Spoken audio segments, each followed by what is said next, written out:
carta y manda esta carta a los cretenses, a Grecia, por mano de Tito, un colaborador directo de Pablo. Voy a nombrar algunos puntos importantes que tienen que ver con la formación nuestra como cristianos. Dice en Tito, primero capítulo 1, versículo 5, Pablo le da unas indicaciones a este emisario para que organice la iglesia. Dice Tito 1:5, para que pusieras en orden lo que faltase y establecieras ancianos en cada ciudad como te mandé. Y establecieras ancianos en cada ciudad como te mandé. ¿Lo encontraron? Ancianos en griego es presbítero. Tiene que ver con líder o cabeza de una iglesia. Por eso es interesante que Pablo nombra por medio de Tito ancianos para que organicen las iglesias. Las iglesias, si ustedes ven en Primera de Corintios, al final de Corintios y al final de la iglesia, de la carta de los Romanos, las iglesias eran, la mayoría, iglesias caseras. Estaba Priscila y Aquila, que era un matrimonio que tenía la iglesia en su casa. Estaba Andrónico y Junias, que Pablo los nombra como fieles colaboradores de él, que la iglesia que estaba en su casa. La hermana Apia, miren qué nombre, ¿no? ¿De ahí vendrá el apio? Apia, que también tenía la iglesia en su casa. Lidia, no la hermana que está presente, sino Lidia, la vendedora de púrpura, que tenía su iglesia en su casa.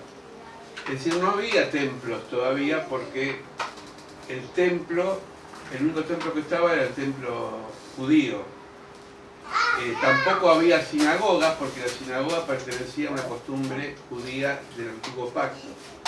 Cuando se establecieron iglesias, se establecieron pequeñas comunidades de las cuales Pablo había fundado muchas. Él era un fundador de iglesia. Pero gran parte de su vida, su misión la tuvo que seguir en forma limitada porque estuvo preso, ¿no? Y al estar limitado de libertad, tenía que usar cartas y mano derecha como Timoteo, como Tito en este caso. Creta, donde va esta carta, era un pueblo bastante, hoy se pedía por los desórdenes y pasa en todos los pueblos, ¿no? Hay desórdenes, hoy en día vemos pueblos que están asustados por la droga, por la delincuencia, que no son focos, porque a veces pensamos que en un barrio los ponemos todos en la bolsa, ¿vieron? A veces uno escucha comentarios despectivos, por ejemplo, de la gente que vive en barrios de emergencia, asentaderos o villas, entonces dicen, todos los que son en la villa son delincuentes. Eso es un mal concepto, porque hay algunos que son como focos que infectan y perjudican a las buenas personas que viven en esos barrios de emergencia y que van a trabajar como todo el mundo. También hay ladrones de guantes blancos que nunca tienen un revólver en sus manos, pero te hipotecan la casa si no pagás, son los bancos, ¿no? Y todas esas cosas que también son dolorosas.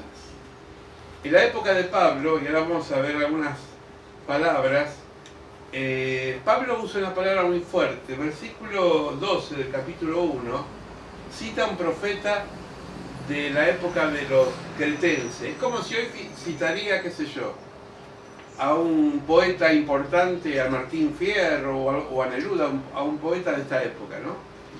Le dice, uno de ellos, su propio profeta, es decir, un profeta de ellos, no un profeta bíblico, ha dicho, los cretenses, fíjense, en los cretenses, no dice algunos cretenses, los cretenses son siempre mentirosos, malas bestias, glotones y perezosos. ¿Vos te imaginás si vas a una casa y le decís a esa familia, ustedes son glotones, perezosos y sobre todo malas bestias? No creo que te inviten más, ¿no? Fíjense en qué radiografía tiene Pablo de una ciudad que estaba infectada por actitudes que lo llaman de mentirosos. ¿Por qué? Ahora vamos a ver por qué. Porque el mentiroso no es solamente el que miente, sino el que dice ser una cosa y es otra. La palabra bestia no dice bestia, dice malas bestias. Uno la compara con un animal, por ejemplo. Un animal, tenemos animales domésticos como la gallina, el perro, el gato, un conejito. Y hay animales que no tendríamos en casa, no sé, nadie tendría un león, por ejemplo. Porque su instinto es de matar, es agresivo. O nadie tendría un tigre o una serpiente, ¿no? Sin embargo, Pablo dice que son malas bestias. ¿Nunca le dijeron a ustedes sos una bestia? Varias veces. O sos un animal. Y a veces pobre animal, ¿qué culpa tiene, no? Porque en realidad compararnos con un animal a veces es ofensivo hacia la especie. Pero Pablo lo dice con énfasis, dice, mira Tito, vas a un pueblo donde yo fundé una iglesia, donde hay hermanos en la fe, y que tienen ellos actitudes que son bestias o malas bestias, mentirosos, perezosos. Perezoso no quiere decir que son gente que está descansando, sino son ociosos, que no hacen nada. Porque uno puede estar descansando un rato y no quiere decir que sea vago. Ayer le compartí a mi esposa que me reía de un chiste porque había uno en una hamaca paraguaya descansando y pasa un hermano y le dice, miren que la pereza es pecado. Y él le dice, sí, la envidia también es pecado. Como diciendo, de acá, yo estoy descansando, vos estás para trabajar. Entonces, a veces es bueno descansar. A veces es bueno parar un poquito, a mí me gusta a veces parar.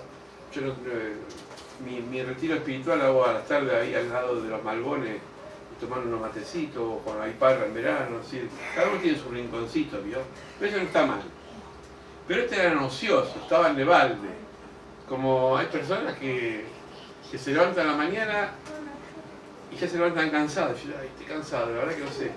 Se van a acostar y dicen, tuve un día bárbaro, ¿qué hiciste? No, tomando mate, pero me cansé, qué sé yo. De tanto chupar bombilla me cansé la... Bueno, eran personas ociosas, perezosas, mentirosas y bestias.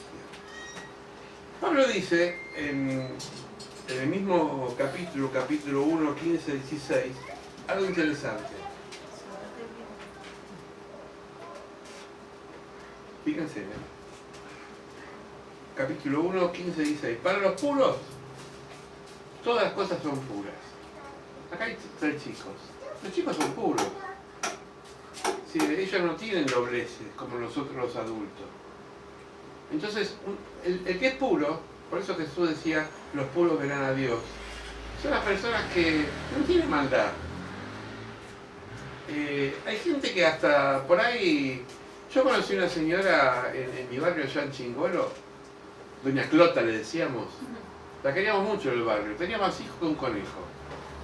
Y siempre decía, esta doña Clota, qué manera de procrear, y aparte había tenido varios maridos. El último no sabía de cuál era. Y decía un hermano de la fe que yo lo conocía allá, decía, esta mujer es pura aunque parió mucho. Dice, porque su corazón está inocentona, que no tiene maldad. La persona pura no tiene maldad, piensa bien, no es rebuscada, no es persona que quiere hacer las cosas para dañar al prójimo, sino que tiene una actitud siempre buena hacia los demás.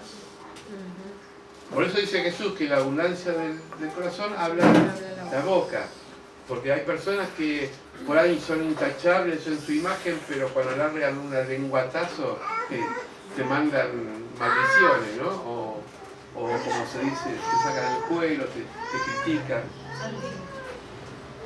Dice, para los en el mismo versículo, para los impuros e incrédulos nada es puro, pues hasta sus mentes y sus conciencias están corrompidas. Fíjense en qué duro es. Es decir, la persona que es incrédula y que es impura, su conciencia está corrompida, siempre piensa mal.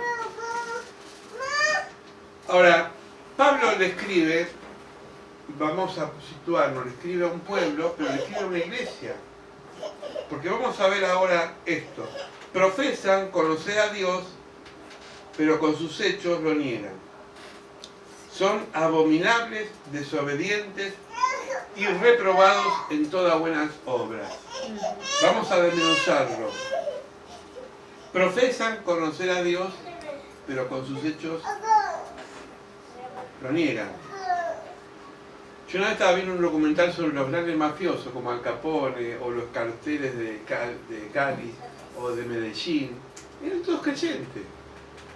Pablo Escobar tenía una imagen grande así en su casa de la Virgencita y a veces quería que el cura le diera hostia, quería comulgar, y sin embargo había matado a mucha gente.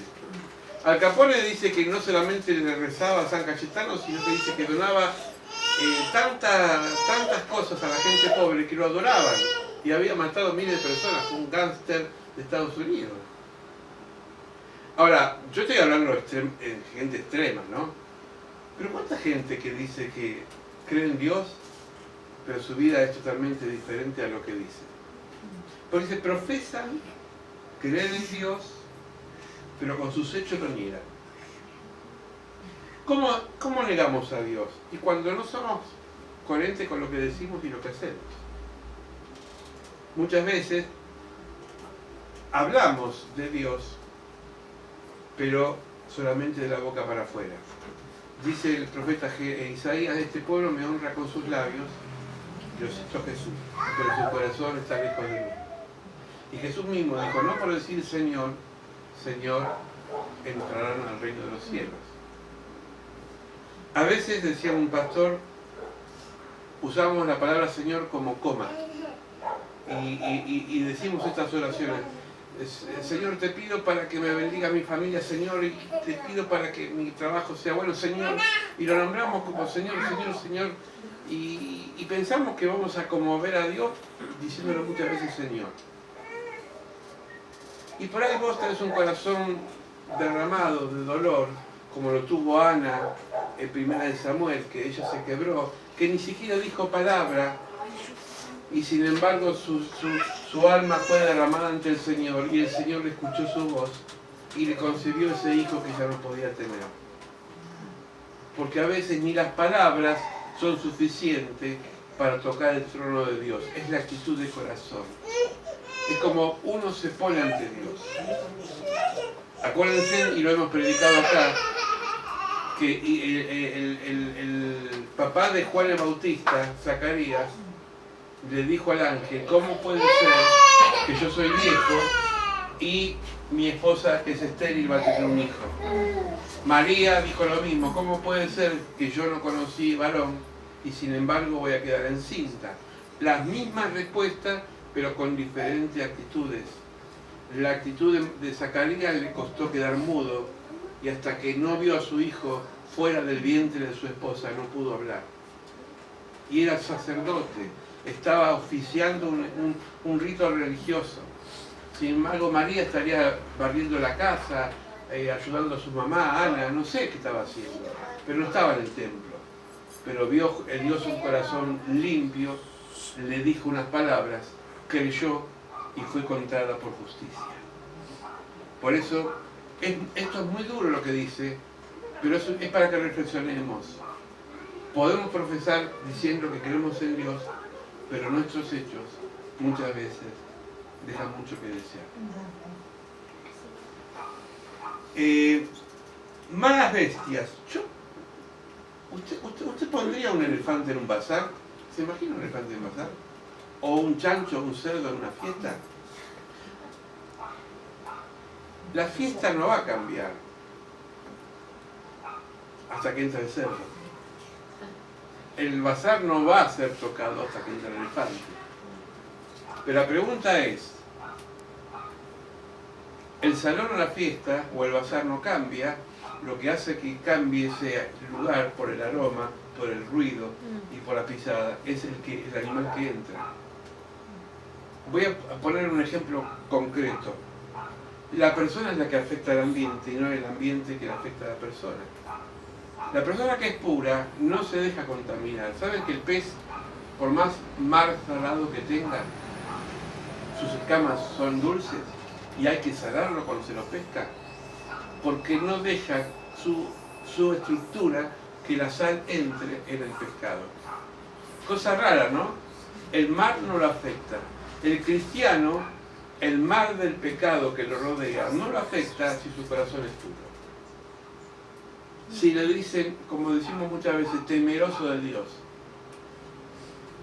A veces nosotros somos afectados porque abrimos puertas.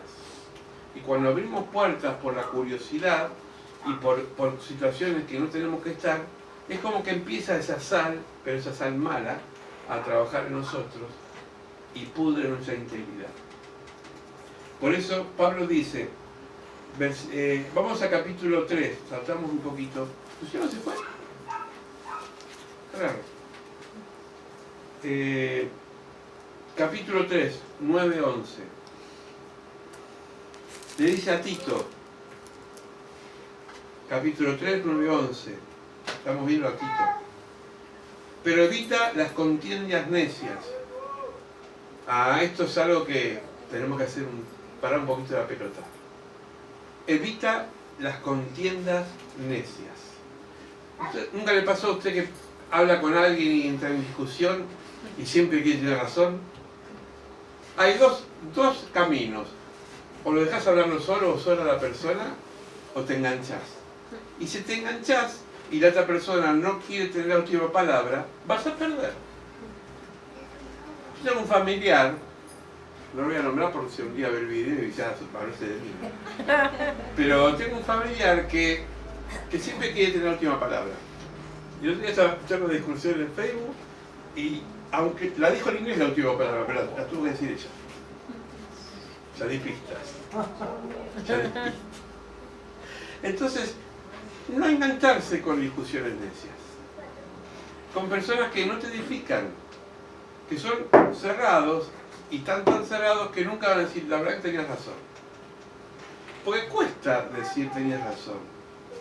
Porque darle la razón al otro, excepto que sea un loco, es un acto de humildad. Decir, bueno, yo también tengo que aprender. Yo también tengo que crecer. Pero aquel que dice que se la sabe toda es un necio. Porque nunca nosotros no la sabemos toda. Siempre hay parte de nosotros que somos ignorantes. El gran científico Einstein, ustedes habrán escuchado de Einstein, que tuvo la teoría de la relatividad, que aparece en la foto con el pelo así como blanco como yo, pero medio despeinado y con bigote, ¿no? Bueno, Einstein decía que en nuestro cerebro siempre hay una parte de ignorancia, que ignoramos cosas. Y la sabiduría del otro puede enriquecer nuestra ignorancia. Entonces, no nos enganchemos con gente así. Después dice, con genealogías y controversias y debates acerca de la ley. Pablo le está diciendo a personas que creían en genealogía. Fíjense, ustedes nunca le costaron, no le pidieron en la escuela hacer un árbol genealógico de su familia, de su abuelo. Eso no es malo. Pero él está diciendo, esta gente está tan aferrada a su tradición, a su genealogía, que no podés hablar. Vieron que algunos dicen, yo soy hijo de italiano y a mí mi sangre no la toca a nadie. Orgullosos porque, bueno, acá somos todos sencillos, pero hay gente que tiene 2 apellidos y dice, yo tengo 2 apellidos. Y esos apellidos son mi familia de mucha tradición, sí, pero vos sos un muerto de hambre. Por más que tengas doble apellido y tengas la mejor herencia, vos no sos igual que los demás. Entonces, no usar esas cosas como garantía de que yo soy mejor persona. Hay gente que se hace valer de títulos. Yo estudié, yo tengo una facultad. Y por una persona que no pudo ir a la escuela y pudo aprender lo básico, o pudo aprender lo básico, tiene mucha sabiduría para enseñarnos. Amén. La soberbia hoy en día tiene títulos, y los títulos muchas veces denigran a las personas. Una vez me acuerdo un médico que me gustó cuando lo fui a ver en el consultorio, que una señora le dijo, señor, ¿me atiende? Y el doctor le dijo, yo soy el doctor. Y la señora dice, más difícil es el señor que doctor, porque doctor es un título, ser señor es una vida. Y el doctor dice, aprendí una lección, nunca más voy a reclamar mi título. ¿Se entiende? Amén. Es decir, el ser señor o ser don. A mí no me gusta bien, don. Me llamo con sonrío, pero no me dicen, doña, don. Pero sin embargo, don es una gracia, porque viene de dotes, es un don. La palabra dote acá está no tiene uso, pero un dote era algo que se le daba al novio, al papá de la novia, para valorizarla. Por eso Jacob tuvo que trabajar mucho por su don, por su dote, porque le salía plata a Raquel y Lea. Bueno, la Lea no, le rebote, Raquel.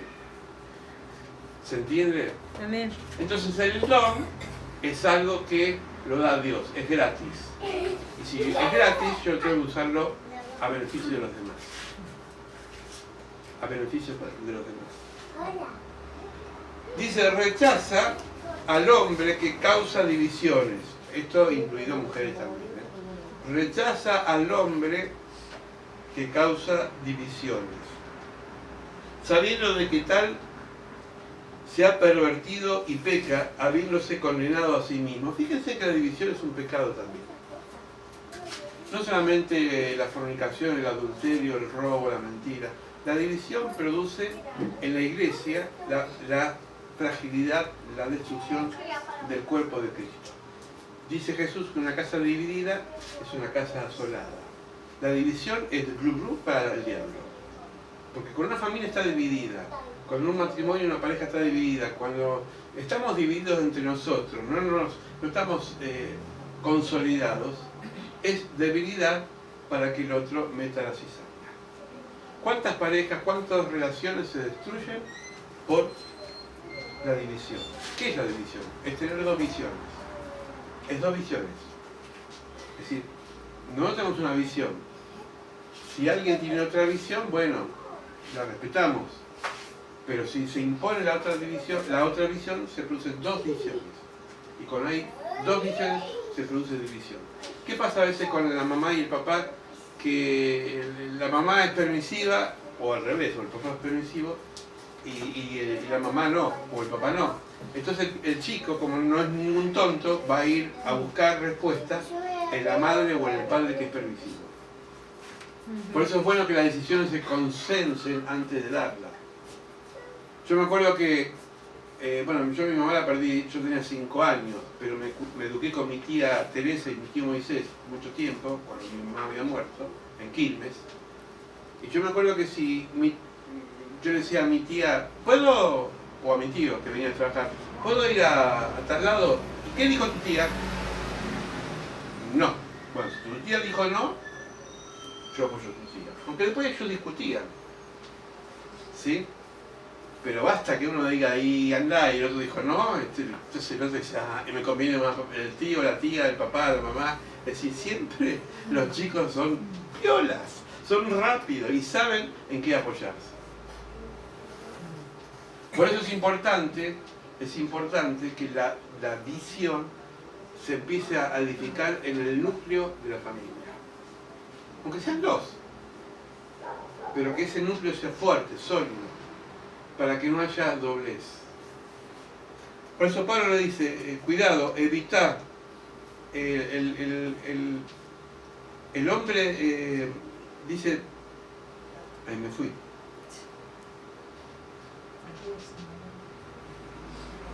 Nueve, 10 y 11. ¿Me ayuda? 9, 10 y 11. Sí. Sí. No, 9 hasta el 11, sí. Dice, evita las contiendas necias, la genealogía, las controversias que hemos hablado, los debates acerca de la ley, porque nada aprovechan y son vanos. Después de una y otra amonestación rechaza a los hombres y mujeres, que causan divisiones. Hay que rechazarlo. Hay que rechazarlo. Una vez decía alguien, yo fui a una casa de visita y estaba escuchando cómo opinaban el marido y la mujer, ¿no? Y viene la tía y dice, yo opino que acá a los hijos hay que educarlo así, la tía. Y la hermana le dijo, bueno, eso hacerlo en tu casa, acá yo soy la mamá. No impidió que esa opinión infecte la vida familiar. De buena onda se lo dijo, ¿no? Es como decir, bueno, acá mando yo. Vos en tu casa, tu casa. Pero a veces hay gente metida, ¿no? Que quiere corregir cosas que no les competen. Y la iglesia pasaba igual. Es decir, la iglesia, Pablo no estaba detenido en la cárcel, manda a un muchacho joven que tenía mucho camino por recorrer, que era Tito, y le dice, evita a estas personas, amonestalas, disciplinalas, no la dejes actuar porque debilitan el cuerpo de Cristo. ¿Amén? Amén. Yo ante los más abierto hablo de las predicaciones. Yo a veces, ustedes ven que los que invitamos son pastores que tienen la misma visión que nosotros. Porque aprendí que cuesta mucho educar a un pueblo, acompañar a un pueblo y contener a un pueblo. Y después viene alguien con otra visión, te tira abajo el globo, te lo pincha y produce confusión. Y eso nosotros tenemos que velar siempre, para que el que viene acá a usar el púlpito sea una persona coherente al evangelio que nosotros creemos que hay que predicar. ¿Se entiende? Amén. Después dice Pablo, Tito 3:3. Estamos viendo a Tito.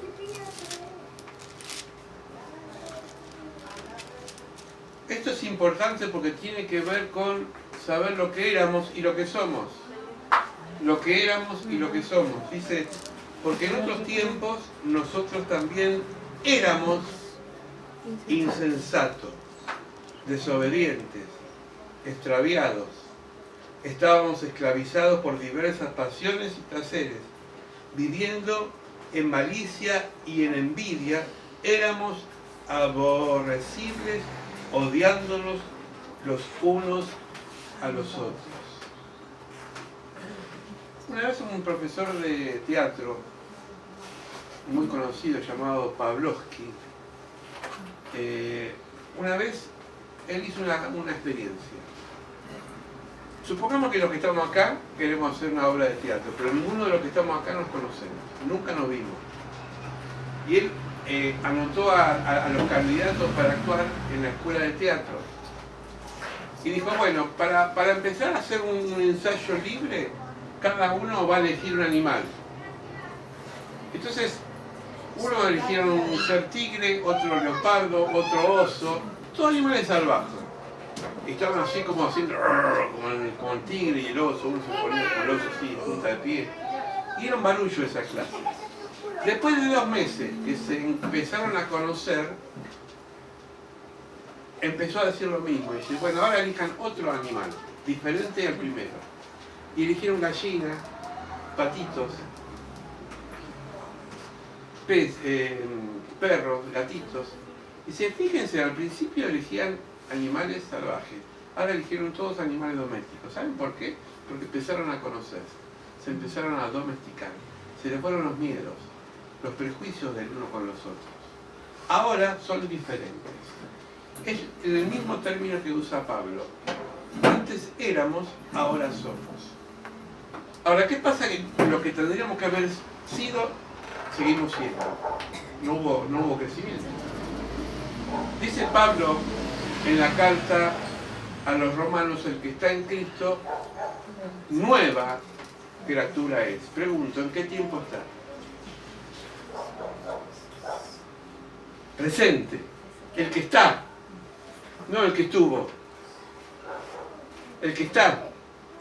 Acá es lo mismo, porque antes, en otros tiempos, nosotros éramos. Ahora, hagamos una lista mental. Yo era chismoso. ¿Sigo siendo chismoso? Yo era envidioso, sigo siendo envidioso. Yo era mitómano, me llegó a qué lindo esa vida, lo sigo haciendo. No sé, cada uno sabrá lo que era. El tema es lo que somos. Porque entonces quiere decir que no hubo cambios y la gracia de Cristo no trabajó en nosotros. Y profesamos diciendo que somos cristianos, pero los hechos siguen diciendo que somos mundanos. Es duro, ¿no? Yo cuando preparé esto no sabía quién iba a estar hoy, ¿eh? No es que me lo dijo para mí esto, no. Esto va para mí en primer lugar. Entonces, cuando decimos éramos, la iglesia, decía una vez el pastor Alcruz, y la iglesia está poblada por ex. Yo era alcohólico, ahora no soy más. Dios me sacó del alcohol. Yo era delincuente, ahora no soy más. Yo era gay, no soy más. Yo era, qué sé yo, cada uno sabrá. Ahora, si seguimos en la misma, sobre todo robando y mintiendo y no hay cambios, entonces el tiempo no ha transcurrido a nosotros y la gracia de Dios no ha trabajado. Esto es importantísimo porque las actitudes y los hábitos se tienen que ir modificando siempre en la vida en comunidad. Cuando escuchamos un testimonio, ese testimonio tiene que tocarnos, es decir, a veces escuchamos, decimos, el Señor cambió a tal persona. ¿Y qué hizo conmigo? O el Señor hace exclusión de personas y solamente cambia a aquellas que quiere Él y otras no. Dios le da la oportunidad a todos. Por eso dice la palabra que el Espíritu Santo es como un caballero que está en la puerta y llama. Es el Señor. Pero yo soy yo el que le abre la puerta. Entonces tenemos que trabajar esto. Dice, vivían de malicias, de envidia, de pasiones, de placeres, éramos aborrecibles, odiándonos los unos a los otros. ¿Saben por qué el odio viene muchas veces? Porque el odio es hijo del egoísmo. ¿Y el egoísmo qué es? Hago lo que yo quiero, no me importa si daño a terceros. La persona que no es egoísta, una mamá cuando empieza a ser mamá deja de ser egoísta porque ya no piensa solamente en ella, sino que piensa en su hijo. Y a veces si no tiene para comer suficiente, tiene que renunciar un poquito a lo suyo para que su hijo pueda comer. Son gestos, ¿se entiende? Entonces, nos odiamos muchas veces porque el egoísmo está muy a flor y no éramos egoístas, seguimos siendo egoístas. Pablo dice, sigue tú la sana doctrina. ¿Qué es la sana doctrina? ¿Qué es algo sano? Una mente sana es una mente que piensa bien, lo dijimos recién, una mente pura. Un cuerpo sano es un cuerpo que se alimenta de cosas sanas. A mí me gusta, como a ustedes seguramente, comer comida total. ¿A quién no le gusta un pancho, un choripán? Nos gusta. Pero si toda la vida comemos eso, todos los días, llega un momento que el organismo se enferma. Necesitamos verduras, aunque a uno no le gusta. Necesitamos legumbres, aunque a uno no le gusta. Carne medida, porque tampoco el exceso de la carne es buena.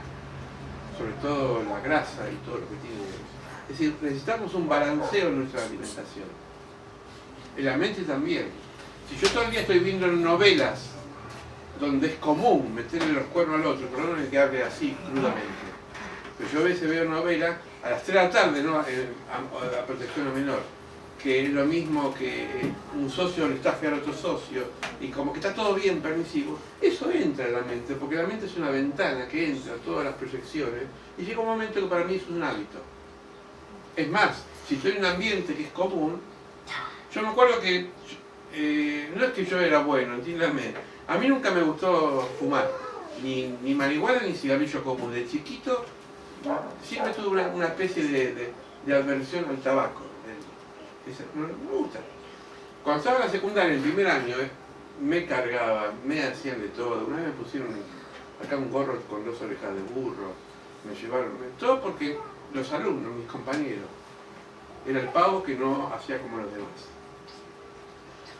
Una vez pasaron los años, me encontré con 2 amigos que nos hicimos de la escuela y uno estaba con una infección pulmonar porque no sabía cómo dejar el pucho.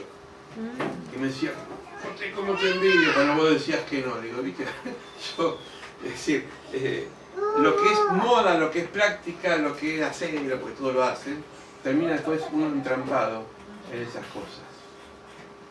Entonces Jesús dijo, tu ojo es lámpara, que ve, y lo que ve entra, y lo que entra contamina, y lo que contamina termina de enfermar. Por eso la sana doctrina no es solamente tener un reglamento de la Biblia como se predica.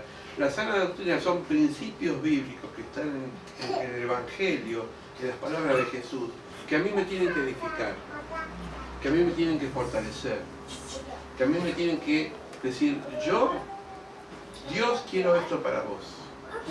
Y si no quiero que hagas esto es por tu bien. Porque Dios siempre pone en nosotros principios para bien. En principios para bien. ¿Se entiende? Entonces no es muy complicado la Biblia, nosotros la complicamos. Dice Tito 1:16, son reprobados en todas buenas obras. ¿Vieron que hay personas que no hacen una buena? No es que no les sale una buena, porque por ahí tienen voluntad. No hacen una buena porque ya tienen todo un entrenamiento de hacer todas cosas malas. ¿A quién le gusta hacer gimnasia? No sé, por gusto no, creo que nos gusta caminar 20 cuadras. No lo estamos haciendo, ¿a vos te gusta? Bueno, pero cuesta el ejercicio físico. Cuesta hacer gimnasia, pero le hace bien al cuerpo. Nosotros nos vamos reprobando en la medida que vamos rechazando las buenas actitudes que nos van a edificar, porque es un boomerang, todo aquello que tiramos vuelve. Y acá el postre de la frutilla del postre, versículos 7 y 8 del capítulo 1, dice, mostrándose en todos como ejemplo de buenas obras, demuestra en tu enseñanza integridad, seriedad y palabra sana e irreprensible. ¿Lo encontraron? ¿Está? Ese capítulo, ¿no? 1, 7 y 8. Mostrándose en todo como ejemplo de buenas obras. Demuestra en tu enseñanza, esto se lo dice a Tito, seriedad, integridad y palabras que sean irreprensibles. La persona íntegra es la persona que en la soledad es igual que en la multitud. No se pone un ropaje de bueno, como en la iglesia o en un lugar diferente. Es natural. Es natural. ¿Por qué es natural? Porque es íntegro. No se vende. No cambia. El ejemplo más claro de la Biblia fue José. Fue una persona íntegra. Que a ausencia de su patrón, no se metió con la mujer de su patrón. Por decir la verdad, terminó en preso, porque contaba sus sueños. José era íntegro. David no era íntegro. Tenía otras virtudes David era bastante, dejaba mucho que desear. Pero David tenía un corazón justo. Por eso yo siempre digo que en cada uno de nosotros hay debilidades y fortalezas. Hay gente que es fuerte por ejemplo, en la injusticia. Soy una persona que me desborda la injusticia. Hay gente que es íntegra y honesta en otras áreas. Que vos le dejás toda la plata, se queda trabajando y vos cuando volvés está toda la plata. No es mía, dice, y no la tocan. Hay gente que no tranza como los demás. Es decir, cada uno sabe en qué es íntegro, es entero, es de una sola pieza. Hoy hay escasez en el mundo, sobre todo en los ámbitos políticos, los ámbitos donde estaba el otro día leyendo en un diario muy conocido la cantidad de corrupciones que hay en los jueces. Jueces que antes no apoyaban un gobierno, ahora se dieron cuenta como una media porque seguramente hubo plata y hubo presión. ¿Cuántas veces esto pasa? Pero no hablemos, como decía alguien, en la corrupción está en el poder arriba. La corrupción es también cuando uno afloja y da una coima a un policía, o tiene un negocio y vende esto que se lo vendieron sin boleta y sucho, quién sabe, lo eligen. Las casas de celulares, por ejemplo, muchas casas de celulares, acá nadie tiene negocio de celular, así que lo puedo decir. muchas veces venden celulares de dudosos orígenes.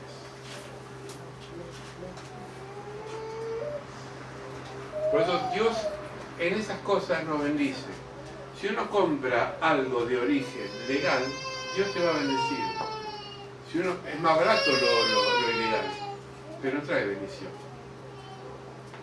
Le dije a alguien, se compró un celular así grande que parecía no parecía un ladrillo como un antiguo celular, parecía un azulejo. Muy tratable, pero era un celular. Le salió la mitad que un celular legal, pero le duró menos tiempo que se dejó de funcionar, ni siquiera se lo robaron, se dejó de funcionar. Porque no podía ir al garante y decirle, no me anda. ¿A quién le va a decir? Es duro, pero esto es para nuestro bien, es para que recapacitemos.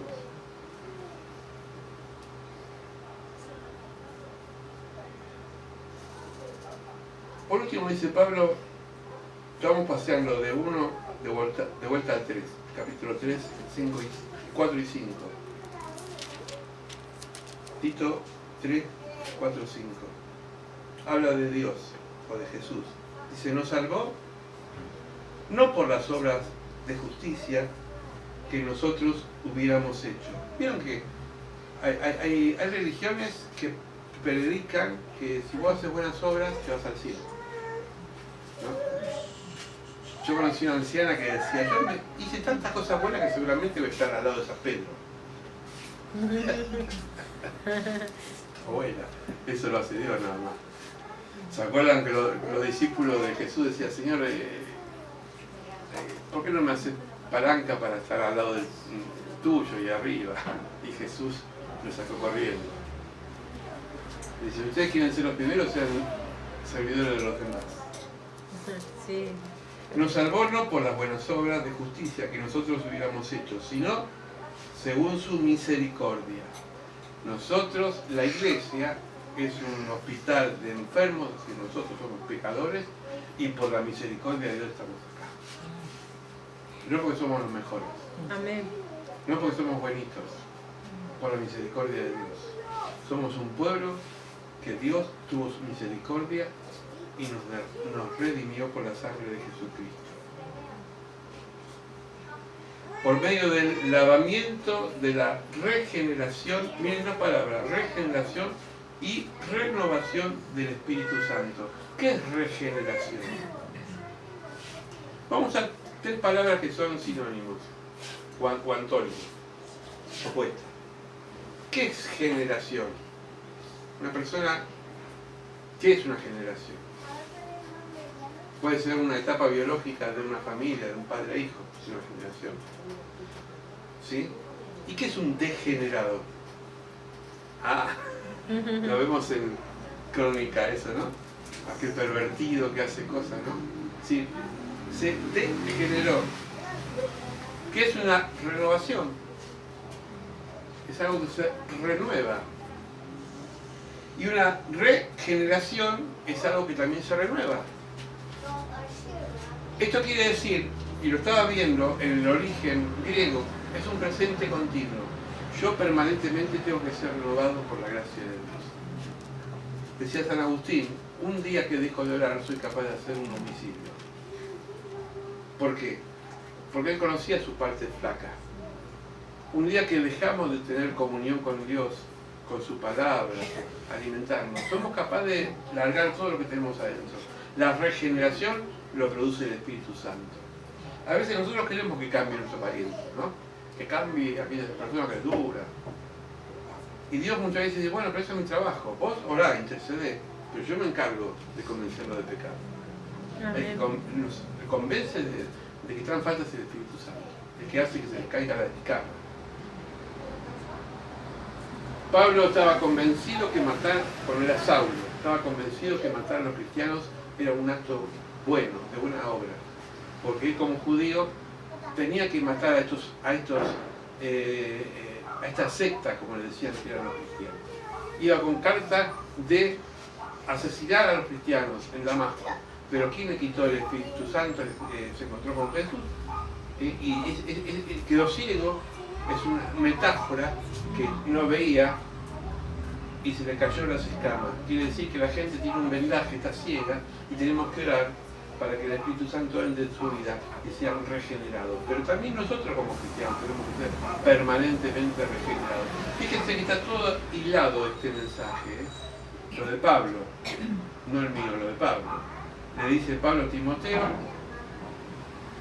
muchos eran, ya no son. Nosotros éramos, ya no somos. El problema es que cuando éramos y seguimos siendo. Que el Espíritu Santo nos ayude en esta noche a evaluar si seguimos siendo. Amén. Yo no quiero seguir siendo. Yo no quiero ser el mismo de hace 10 años. Entonces no sirvió para nada esos años. Quiero mostrar frutos. Dijo Juan el Bautista, generación incrédula. Dios tiene frutos de arrepentimiento. Lo dijo Juan. De cambiar de actitud, de modificar hábitos, pequeñas cosas. El Señor nos da la gracia. Amén. Amén. Vamos a orar. Padre, gracias por esta palabra que leímos en voz alta y un poquito la hemos explicado. De este hijo amado de Pablo llamado Tito, que tenía que llevar cartas de recomendación, ordenar a la iglesia, poner líderes, presbíteros, ancianos, para organizar esta comunidad en Creta, Señor, que estaba desordenada.